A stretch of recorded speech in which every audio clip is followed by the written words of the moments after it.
오늘은 옥하는 목사님 다락방 교재죠. 마가복음 2권입니다. 52가 십자가에 못 박게 하소서라는 제목을 가지고 마가복음 15장 1절부터 19절까지 말씀을 함께 살펴보았으면 좋겠습니다. 먼저 마음의 문을 열면을 같이 보았으면 좋겠습니다. 한밤중에 불법으로 예수님을 신문하던 대제사장들은 날이 밝자 사내들인 공회를 소집하여 예수님을 빌라도에게 넘기기로 가결하였다. 빌라도는 매우 비겁한 인물이었다. 피고의가 죄가 없다는 사실을 누구보다 잘 알면서도 유대인의 소요를 두려워하여 예수님에게 사형을 언도하였다. 이러한 순간에도 예수님은 한마디도 입을 열지 않으셨다. 예수님이 죽음을 당하시는 것은 하나님의 뜻이기 때문이지 빌라도 때문이 아니었기 때문이다. 오늘은 무엇을 배우게 되냐면 우리가 지난 시간에 예수님께서 체포당하는 모습을 보았습니다. 체포당하신 다음에 예수님은 재판을 2번 받으세요. 첫 번째는 어디냐면 공회에서 먼저 재판을 받습니다. 그래서 이 공회는 그 당시에 정말 유대사회의 최고 의결 재판기관이에요. 그래서 여기서 유죄 판결을 받죠. 특별히 어떤 판결을 받아요? 신성모독. 예수 그리스도께서 하나님의 아들이라고 주장했다는 것을 가지고 신성모독으로 사형을 언도합니다. 그런 다음에 또 한 번 재판을 더 받게 돼요. 그것은 어디냐면 빌라도 앞에 가서 재판을 받게 됩니다. 그럼 왜 빌라도 앞에서 재판을 받았을까요? 그리고 이 과정을 통해서 알 수 있는 점 무엇일까요? 이 부분에 대해서 오늘은 우리가 살펴보게 돼요. 그래서 이 빌라도 앞에서 받았던 재판을 통해서 우리가 알 수 있는 점 무엇인지, 이걸 통해서 우리에게 주시는 교훈은 무엇인지 함께 살펴보고 기도하는 시간을 가졌으면 좋겠습니다. 우리 말씀에 씨를 뿌리며 같이 보도록 하죠. 1번 문제 보면 이렇게 되어 있어요. 새벽에 공회에 모인 유대 지도자들이 예수님을 빌라도에게 넘기기로 가결한 이유가 무엇인지 당시 유대 정치 상황을 고려하여 대답해보라. 요한복음 18장 31절은 이렇게 되어 있어요. 빌라도가 이르되 너희가 그를 데려가다가 너의 법대로 재판하라 라고 이야기를 합니다. 빌라도에게 처음에 데려가요. 그때 빌라도가 예수님을 쭉 살펴봅니다. 그런데 예수님이 뭐라냐면 무죄예요. 죄가 없어요. 아무리 봐도 예수님께서 뭔가 잘못한 게 없어요. 예를 들어서 예수님이 뭐 반란을 일으켰습니까? 아니면 살인을 했습니까? 아니면 도둑질을 했습니까? 아무것도 하지 않았어요. 결국에 이 사람들이 결국에 딱 알았던 거죠. 뭘 알았냐면 이 사람이 죄가 있는 게 아니라 얘네가 내부적인 종교적인 문제나 내부 정치적인 문제로 얘들이 예수를 데려왔구나. 그래서 돌려가. 야, 데려가. 니네가 알아서 해. 야, 이거 재판거리 내가 처리할 문제가 아니야. 너희가 알아서 해. 라고 이야기를 해요. 그랬더니 유대인들이 뭐라고 하냐면 우리에게는 사람을 죽이는 권한이 없나이다. 라고 이야기를 해요. 무슨 얘기냐면 그 당시에는 유대 사회가 로마의 지배를 받고 있었습니다. 따라서 로마가 유대 사회를 지배를 하면서 뭘 했냐면 자치권을 줬어요. 우리가 모든 문제를 해결할 수는 없을 것 같아. 너희 자체 종교적인 문제 있지. 그리고 너희 민사, 개인적인 문제, 사적인 문제, 이런 건 알아서 너희가 재판해서 너희가 알아서 해. 하고 자율권을 줬어요. 그런데 자율권을 줬지만 뭘 안 줬어요? 사형을 집행할 수 있는 권리, 사형을 집행할 수 있는 권리는 주지 않았어요. 그렇기 때문에 우리에게 사형을 집행할 권리가 없으니까 당신이 재판해 줘야 됩니다. 라고 요청을 한 거죠. 물론 이 요청에는 책임을 전가하는 것도 있었어요. 자기들이 사형 권한이 없다는 그런 공적인 것도 있지만 실제로는 그렇지도 않죠. 자기들이 하고 싶은 건 다 하던 집단이었어, 공회는 그 당시. 그런데 책임을 전가하는 거죠. 어떤 책임을 전가해요? 예수님의 죽음에 대해서. 우리가 죽인 게 아니라 빌라도가 죽였다. 이렇게 책임을 전가하기 위해서 보내는 거예요. 그러면서 그 근거가 뭐예요? 우리에게는 사형 권한이 없다는 것. 그리고 또한 요한복음 19장 12절에 이렇게 되어 있어요.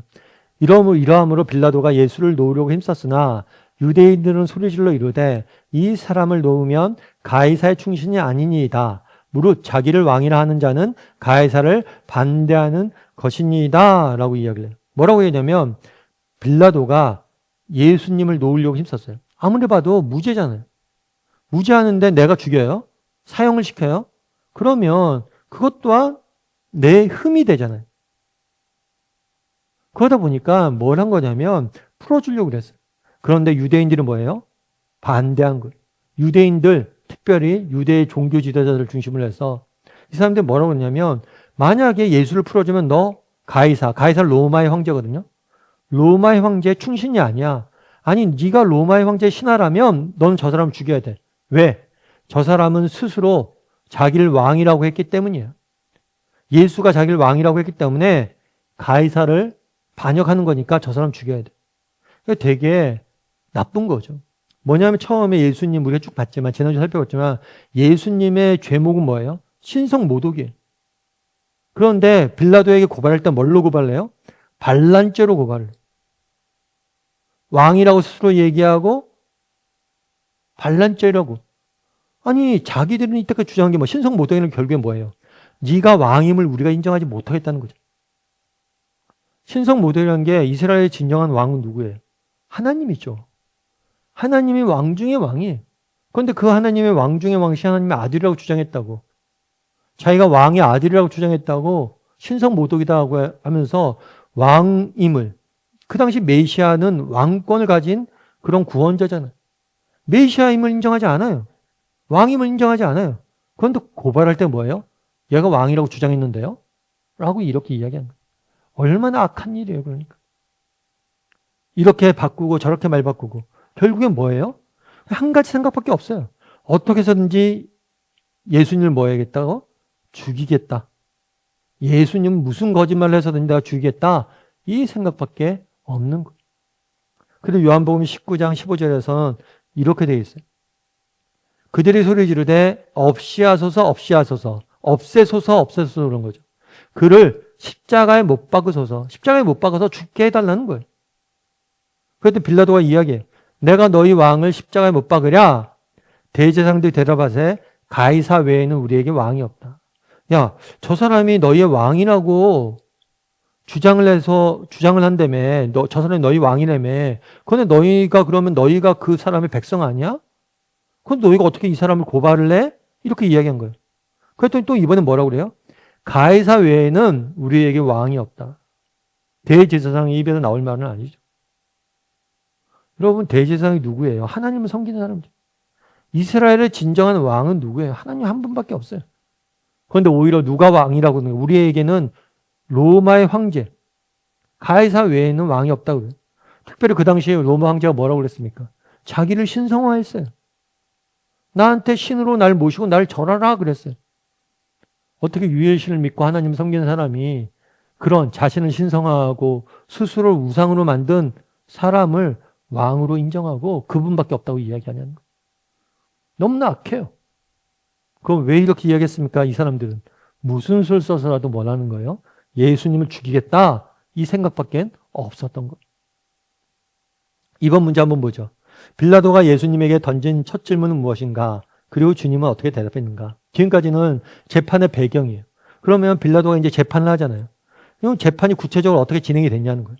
빌라도가 물어요. 내가 유대인의 왕이냐? 이게 죄목이잖아요. 고발을 한 게 이거예요. 이 사람이 자기가 유대인의 왕이라고 주장했다고. 네가 유대인의 왕이냐? 그랬더니 예수님이 뭐라고 그랬어요? 내 말이 옳도다. 맞다. 내가 예수님의 왕이다. 라고 이야기를 한 거예요.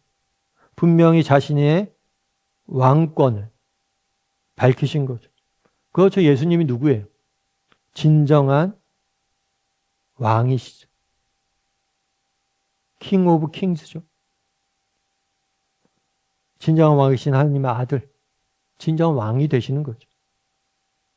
그럼 왜 예수님께서는 자신을 밝히셨을까요? 3번 문제 보겠습니다. 빌라도의 질문에 예수님이 당당하게 대답하신 이유를 생각해보라. 마태복음 2장에는 이렇게 되어 있습니다. 또 유대 땅 베들레헴아 너는 유대 고을 중에서 가장 작지 아니하도다. 내게서 한 다스리는 자가 나와서 내 백성 이스라엘의 목자가 되리라 하였음이니이다. 이 마태복음에는 뭐가 되어 있냐면 구약 성경을 인용을 합니다. 특별히 미가서 말씀을 인용을 해요. 미가서 5장 2절에 보면 이 말씀이 똑같은 말씀이 있어요. 이 5장 2절에 베들레헴에 대해서, 베들레헴에서 예수님이 탄생하실 것이다 라는 예언을 해놔요. 그래서 예수님이 베들레헴에 태어날 거라는 것을, 메시아가 베들레헴에서 태어날 것이라는 것을 예언을 해줍니다. 그러면서 베들레헴이 이렇게 이야기해요. 베들레헴아, 너는 유대 고을 중에서 가장 작지 아니하도다. 베들레헴이 굉장히 사실은 작은 땅이에요. 작은 마을이에요. 그런데 네가 그렇지 않다는 거예요. 왜냐하면 너에게서 한 다스린 자는 뭐냐면 왕이라는 의미예요. 왕이 올 거라는 거예요.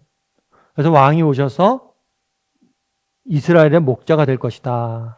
그래서 예수님께서 왜 자기가 왕이라고 얘기했냐? 실제 예수님은 뭘로 오셨기 때문에 이스라엘의 왕으로서, 진정한 왕으로서 오셨죠. 물론 이건 세상 왕과는 달라요. 정말 이스라엘 백성들을 죄와 사망에서 구원해서 영원한 하나님 나라를 세우고 그 나라의 왕으로서 오신 거죠. 이 하나님 나라는 세상 나라와는 다른 거예요. 로마나 이런 나라와는 다른 거예요. 그리고 그래서 자기를 스스로 왕이라고 소개한 거죠. 그런 다음에 지난번에 제가 한번 말씀드렸지만 왕과 여기서 보면 목자를 동일시하고 있어요. 왕과 목자. 그래서 우리는 왕이라고 그러면 별로 안 좋은 인상들이 많습니다. 왜냐하면 왕은 다 다스리고 군림하고 뭐 통치하고 이런 거잖아요. 그런데 성경에서 왕의 개념은 뭐냐면 왕의 개념, 왕의 이미지는 뭐와 똑같냐면 목자예요. 돌봄이에요. 돌봄과 섬김, 인도예요. 그래서 목자가 양을 돌보고 섬기고 바른 길로 인도하는 것처럼 왕 대신 하나님께서는 우리를 돌보고 우리를 섬기고 우리를 의의 길로 인도하려고 진정한 생명의 나라로 인도하려고 오셨다는 걸 보여주는 거예요. 그날에 왜 빌라도의 질문에 왕이라고 대답했냐? 왜냐하면 진정한 왕이시기 때문인 거죠.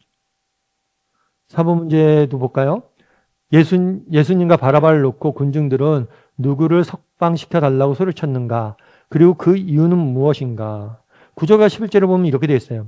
빌라도가 대답하여 이르되 너희는 내가 유대인의 왕을 너희에게 놓아주길 원하느냐 하니 이는 그가 대제사장들의 시기로 예수를 넘겨준 줄 알미러라.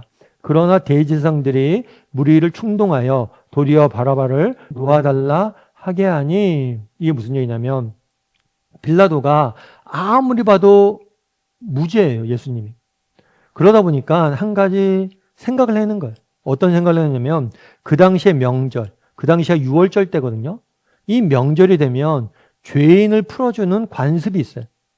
우리도 마찬가지죠. 우리도 광복절 같은 때는 광복절 특사가 있잖아요. 그래서 죄를 범한 사람들을 특별 사면해 주는 경우가 있어요. 이날도 마찬가지예요. 특별 사면을 해주는 거예요. 그러면 내가 광복절 특사가 있는데 내가 유대인의 왕이라고 하는 예수를 풀어줄까? 라고 물어본 거예요. 왜 이렇게 물었냐? 그는 알았어요. 빌라도는 뭐가 냐면 예수님은 무죄한데 제사장들이 시기와 뭐로?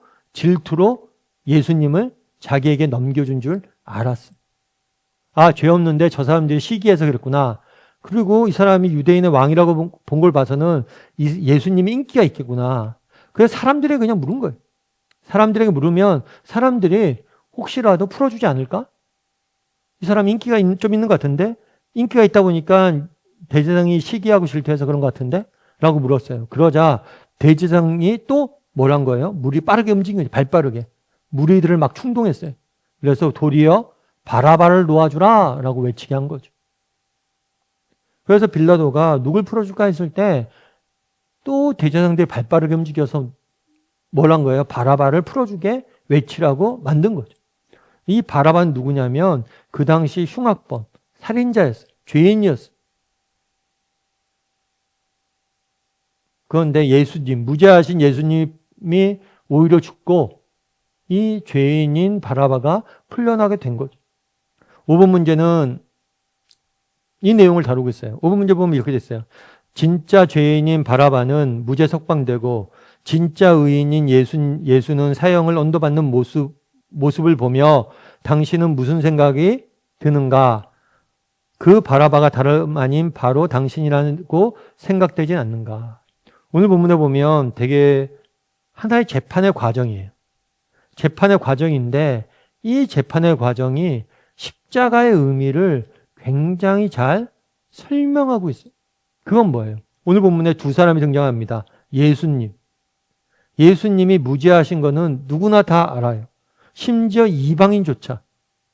이방인 재판관조차 뭐예요?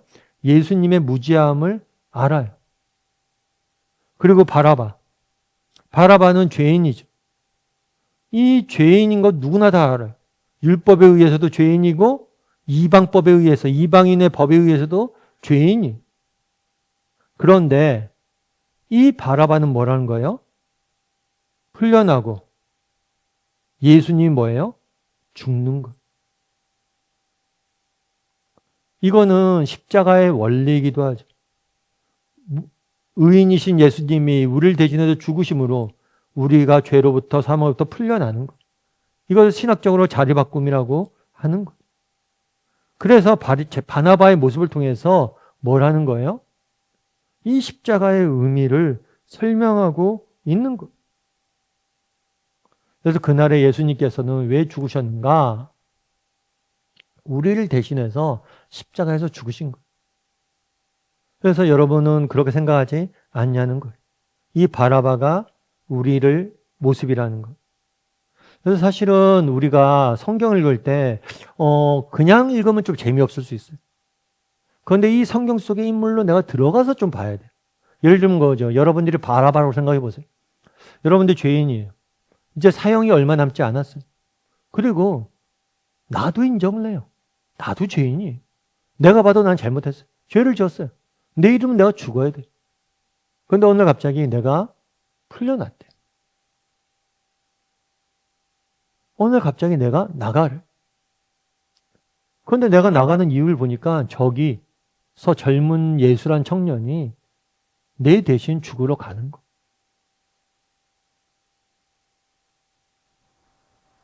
여러분이 바라바였다면 어떤 심정이 들었을까요? 죄인인 내가 풀려나고 죽고 풀려나고 의인인 무죄한 예수님이 죽는 거잖아요. 여러분들은 어떠냐는 거죠. 사실 그날에 예수님께서 의인이신 예수님께서 죄인인 인간을 대신해서 죽었다고 우리는 성경에서 자주 듣습니다. 그래서 이것들에 대해서 별다른 감정이 없을 수 있어요. 별다른 감격이 없을 수 있어요. 하지만 이것이 그렇지가 않아요. 예전에 제가 어떤 드라마를 보는데 슬기로운 의사생활이라는 드라마가 있어요. 이 드라마는 뭐 의사들에 대한 이야기예요. 그런데 그 중에 하나 에피소드가 있더라고요. 어떤 에피소드가 있냐면 어떤 사람이 간 이식 수술을 받아야 돼요. 간 이식 수술을 받아야 되는데 간 이식 수술을 해줄 사람이 필요하잖아요. 그러니까 가족부터 시작해서 조사를 하는 거예요. 맞는 사람이 없는지.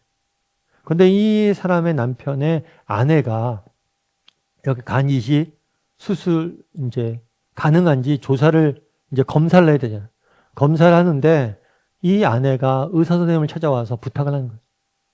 선생님, 혹시라도 제 간이 맞는다고 그래도 안 맞다고 이야기해달라고. 그러니까 남편이긴 하지만 간을 주기가 겁나는 거예요. 의사 선생님이 그런 얘기를 하더라고. 뭐라고 하냐면 이해한다고. 선생님처럼 얘기하시는 분이, 아내분처럼 얘기하시는 분이 많다고. 사실 여러분, 우리가 사랑하는 사람, 가까운 사람에게 내 간을 떼어준다. 내 소중한 것들 준다. 여러분, 쉬운 일 아닙니다. 그런데 나와 무관한 사람, 바라바랑 예수님과 무슨 상관이? 그냥 죽어가는 죄인이죠. 그런데 그 사람을 대신해서 내가 죽는다. 이것이 얼마나 큰 은혜인지 알아야 돼요. 그래서 한번 이야기를 나눠보세요. 이 바라바가 풀려나고 예수님이 죽는 이 모습 속에서 여러분이 각자 느끼는 것과 또 묵상하면서 깨달은 바들을 좀 나눠보세요. 6번 문장이 이렇게 되어 있죠.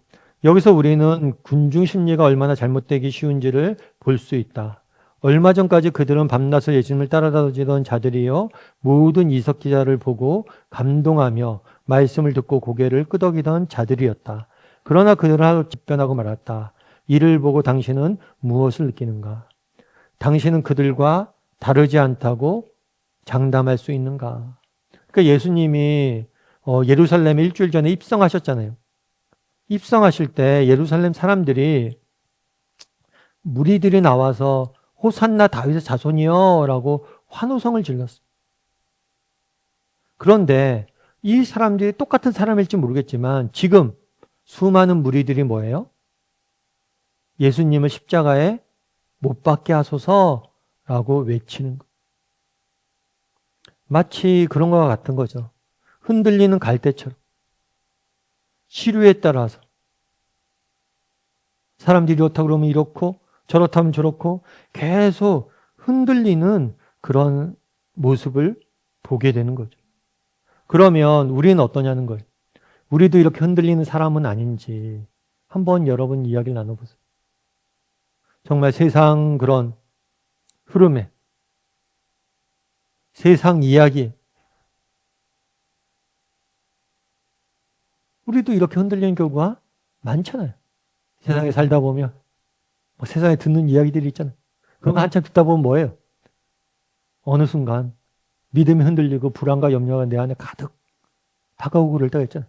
학부 모임 같은 데 가서 이렇게 대화하다 보면 온갖 자녀에 대한 걱정과 염려로 가득 차 있잖아요. 정말 아침에 나와서 기도할 때는 하나님께 맡기고 그래 평안을 얻고 이렇게 살아야지 하다가 또 세상 가면 온통 다 흔들려서 그렇게 돌아올 때가 많잖아요. 우리도 이런 경우들이 많은 거.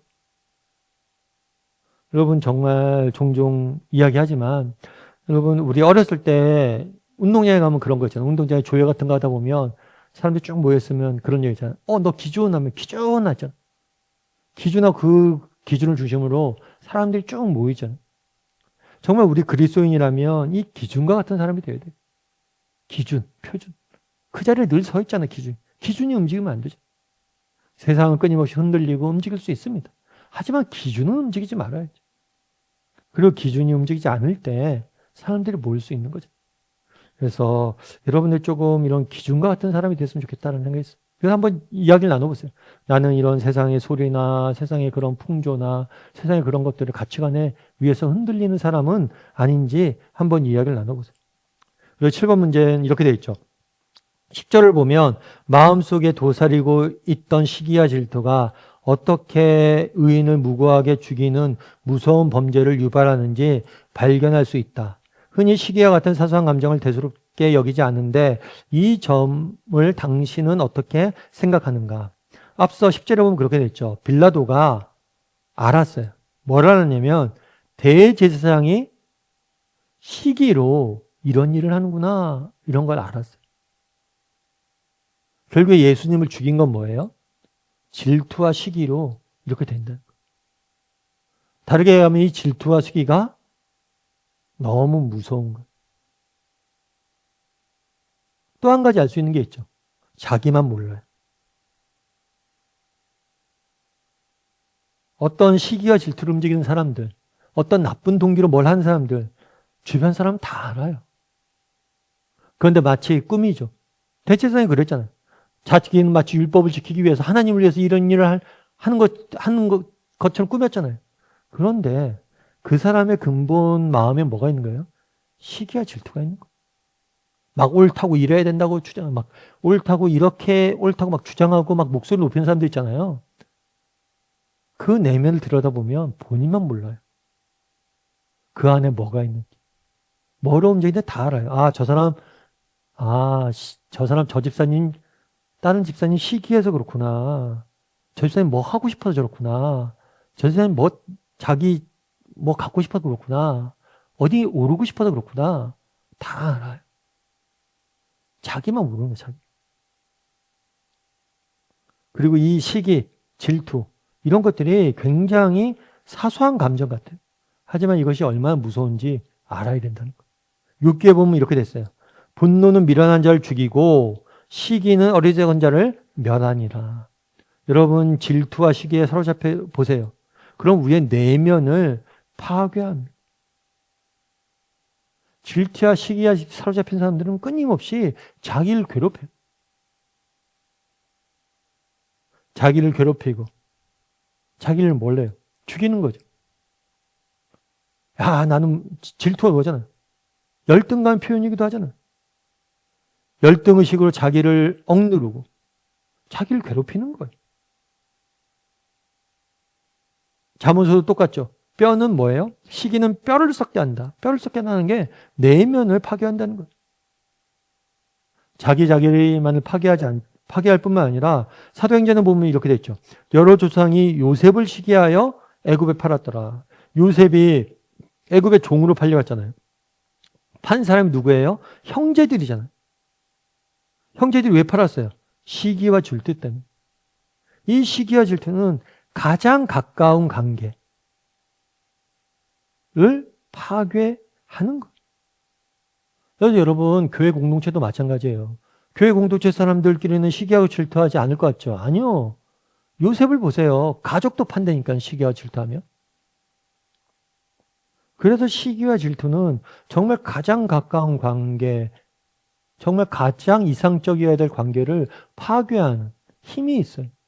그래서 시기와 질투는 자기를 무너뜨릴 뿐만 아니라 우리의 가장 소중한 관계를 파괴하는 무서운 점이라는 것을 우리는 분명히 알아야 돼요. 그리고 정말 조심해야 돼요. 8번 문제 이렇게 되어 있죠. 오늘 본문에 보면 바라바에 대해 살펴봤어요. 그 다음 군중에 대해. 그러니까 여러분들이 오늘 본문에 등장하는 사람을 그냥 남의 이야기로 보면 안 돼요. 내 이야기 봐요. 빌라도에게 내가 바라바는 아닌가? 군중이 나는 아닌가? 대제사장은 나는 아닌가? 그리고 마지막으로 빌라도가 내가 아닌가? 이거 살펴보는 거죠. 빌라도는 예수님의 무죄를 인정했어요. 그러면서도 불구하고 뭐예요? 공정한 재판을 내리지 않았어요. 무죄를 인정했어요. 그럼 뭐 해야 돼요? 사면해줘야 되잖아요. 그런데 오히려 뭘 했어요? 사형을 선포했어요. 왜요? 빌라도가 이르되 어쩌미냐 무슨 악한 일을 하였느냐 하니 더욱 소리를 지르되 십자가에 못 박게 하소서 하는지라. 빌라도가 무리에게 만족을 주고자 하여 바라바를 놓아주고 예수는 채찍질하고 십자가에 못 박게 넘겨줬다. 왜 예수님 무죄한데 사형을 선고했어요? 인기를 위해서. 대중들의 지지와 인기를 얻기 위해서. 내가 정치인이잖아요.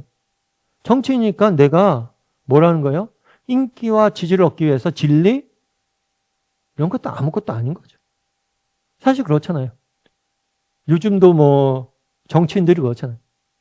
정말 인기와 지지를 얻기 위해서 온갖 거짓말 얼마나 잘해요. 정치인들이 더 거짓말 잘한다고 그러잖아요. 그래서 요즘 뭐 누가 그러더라고요. 뭐 유튜브나 이렇게 거짓으로 거짓 뉴스 이렇게 만들어서 돌리면 벌하겠다고. 맞는 얘기죠. 거짓 뉴스는 버려야 돼요. 그런데 그럼 정치인들도 벌하라고. 왜냐하면 정치인들도 거짓 뉴스 만든 경우들이 많으니까. 보세요. 진리는 뻔히 알아요. 예수님을 풀어줘야 돼요. 무죄하니까. 그런데 뭐예요? 인기와 지지를 위해서 뭐란 거예요? 예수님을 죽인 거죠. 그래서 사람의 영광, 사람의 인정, 사람의 인기 얻기 위해서 하나님 앞에서 정직한 사람, 하나님의 인정을 버리는 경우들이 더 많다는 거예요. 빌라도가 그랬던 거예요. 그러면 우리도 마찬가지라는 거예요. 우리도 정말 하나님의 인정보다는 사람의 인정, 사람의 인기 이런 거에 매달려서 이런 걸 붙잡고 살아가고 있지 않은지 돌아봐야 돼요. 그리고 이런 거에 매달리잖아요. 결국에 그러면 우리도 빌라도처럼 잘못된 결정을 내릴 수 있어요. 그래서 여러분 정말 조심해야 돼요. 사랑의 인기, 사람의 인정. 물론 우리가 서로 격려도 해줘야죠. 서로 격려도 하고 서로도 세워줘야 되죠. 그런데 정말 우리가 사람의 인정보다는 누구의 인정을? 하나님의 인정을 더 사랑해야 돼요. 하나님의 인정을 더 사랑하다 보면 문제가 해결돼요. 그래서 여러분 왜 했습니까? 사람의 인정을 더 사모했기 때문이죠. 9번 문제는 이렇게 돼 있어요. 예수님이 십자가를 지기 전 당하신 수모는 성경을 어떻게 증거하고 있는가? 군인들에게 이제 사형을 언도했잖아요. 십자가형을. 그런데 십자가형을 언도했을 때 십자가를 바로 지은 것이 아니라 군인들에 의해서 온갖 조롱과 모욕과 매질을 당하게 됩니다. 폭력을 당하게 됩니다. 그래서 군인들이 뜰에 브라이도온이라는 뜰에 온 군인들을 모았어요. 그런 다음에 예수님에게 자색 옷을 입혔어요. 그 당시에 왕이 입는 옷이 뭐냐면 자색 옷이. 이 자색 옷을 입힌 거죠. 그리고 가시관, 왕관 대신 가시관을 씌운 거예요. 그리고 격리하여 유대인의 왕이여 평안할지어다 라고 이야기를 했어요. 그럼 왜 이렇게 했을까요? 이게 조롱하는 거죠. 야, 너 왕이라며. 그래, 왕이야? 그럼 너 그러면 왕복도 있고, 그래, 왕관도 써. 근데 너가 쓸 가든 너 가시관이야? 그런 다음에 절하면서, 유대인은 왕이여. 네가 왕이라며. 어떻게 한번 해봐. 왕답게 해봐. 이렇게 놀리는 거죠. 그러면서 갈대로 머리를 치고 침을 뱉고 꿇어 절하더라. 침을 뱉으면 모욕하고 갈대로 머리를 쳐서 가시관이 그 머리에 박히게 해서 피 흘리게 하고 온갖 조롱과 폭력을 행한 거. 10번 문제 이렇게 되어 있습니다. 로마 군인들로부터 멸시와 모욕을 당하는 주님의 모습을 보면서 당신에게 아무 충격이 없다면 매우 부끄러운 일이 아닐 수 없다. 차마 눈뜨고 볼 수 없는 모욕과 고통을 묵묵히 참고 계시는 주님을 보면서 당신은 어떤 느낌이 드는가? 주님을 이렇게 만든 장본인이 당신 자신을 깨닫고 마음 깊이 회개한 일이 있으면 나눠봐라. 뭐라고 되냐면 왜 예수님께서 그날의 곤욕과 신문을 당하고 끌려갔어요? 그 이유는 뭐냐면 내 백성의 허물 때문이다. 그러니까 성경이 이야기하고는 일관된 거예요. 로마 사람들이 죽였느냐? 아니면 유대인들이 죽였느냐? 무리가 죽였느냐? 결국에 예수님을 죽인 건 인간의 죄, 허물 때문이다. 스스로 죽은 거예요. 스스로 선택한 거예요. 왜요? 우리의 죄를 대신 지기 위해서. 그래서 이 사실을 보고 당신은 무엇을 느끼는가? 이거 앞부분에도 계속 이야기 나온 거니까요. 한번 이야기를 좀 나눠보세요. 삶의 열매로 보면 이렇게 됐습니다. 우리는 주님이 우리를 대신하여 당하신 고난을 잊지 말아야 한다. 이 고난을 늘 담아두고 사는 자가 얻을 수 있는 은혜가 어떤 것인지 각자 말해보라. 그리고 골로새서 1장 24절 이렇게 돼 있어요. 나는 이제 너희를 위하여 받는 괴로움을 기뻐하고 그리스도의 남은 고난을 그의 몸 된 교회를 위하여 내 육체에 채우노라. 내가 너희를 위해서 받는 고난을 기뻐한다라고 이야기해요. 왜 기뻐할까요? 너희를 위해서.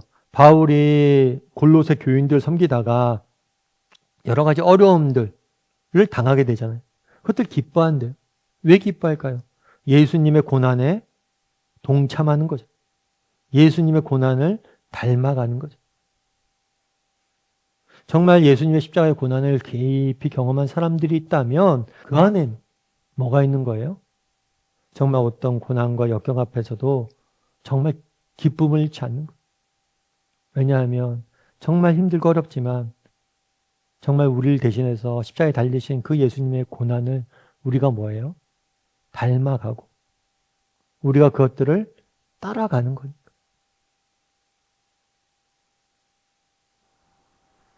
그래서 우리 주님이 고난을 받으셨잖아요. 따라서 우리도 예수님을 따르는 제자로서 뭘 할 수 있어요? 고난을 받을 수 있는 거죠. 그리스도의 남은 고난을 몸된 교회를 위해서 내 육체에 채우노라.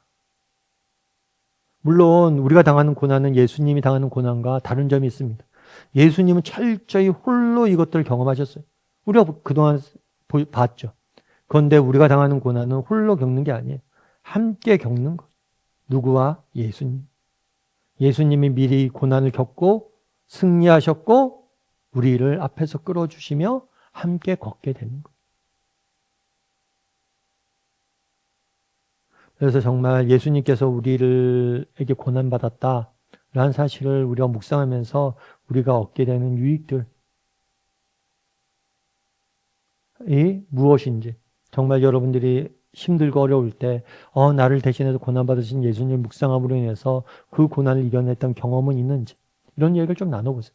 정말 예수님이 우리를 대신해서 십자가에 고난 당하셨다는 그 사실로 인해서 내가 받았던 영적인 유익들 특별히 우리가 고난이나 역경 중에 받았던 유익들 이런 것들 좀 나누고 서로 이야기하면 도움이 될 것 같습니다. 오늘은 예수님을 십자가에 못 박게 하소서라는 제목으로 말씀을 좀 나눴어요.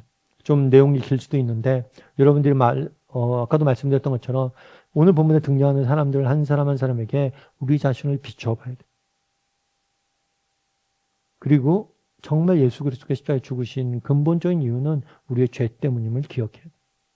그래서 다시 한번 십자가의 사랑과 은혜에 대해서 묵상하고 서로 묵상한 것을 좀 나누고 그런 이번 주 다락방이 되었으면 좋겠습니다.